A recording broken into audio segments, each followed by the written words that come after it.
Olá, amigos! Hoje vamos para a parte 2 desse estudo e o tema de hoje é liberdade religiosa para os incrédulos. Até agora, nós consideramos o assunto da liberdade religiosa sobre a fundação original. Vamos considerar agora em experiências reais. O homem realmente usa sua liberdade de escolha de maneira errada. Ele realmente escolheu pecar e quando ele fez isso, qual foi a primeira manifestação da disposição de Deus em relação a ele? O tratamento de Deus para com ele, quando ele seguiu o caminho errado no jardim. Havia algum ponto no Senhor para que o homem temesse a Deus? Deus entrou no jardim para condenar ou punir o homem? A primeira coisa que Deus levou ao homem depois dele ter feito a sua escolha errada foi a palavra de salvação. Aquela palavra de salvação foi a promessa daquele que viria, que deveria romper o mal que tinha aprisionado o homem, libertaria o homem novamente e o traria para Deus, onde a sua escolha estaria ao lado certo, e ele moraria verdadeiramente com Deus e em Deus.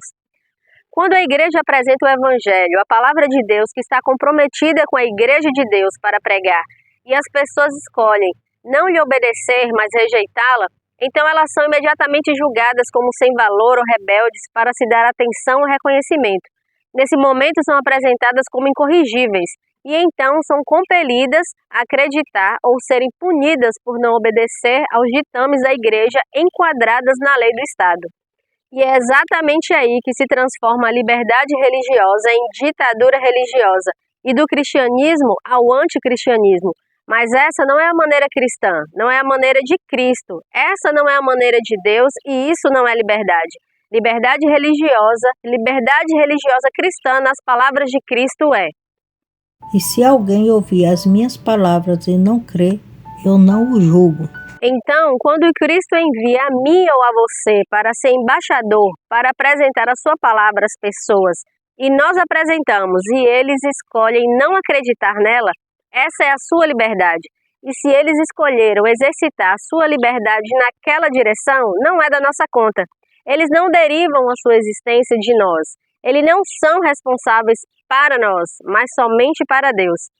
Nós não julgamos, nem os desprezamos, nem de maneira nenhuma os desdenhamos, mas somente os amamos livremente como antes e procuramos por todos os meios cristãos possíveis conquistá-los para que vejam que o que nós pregamos é a palavra de Deus e para conquistá-los para acreditar nele.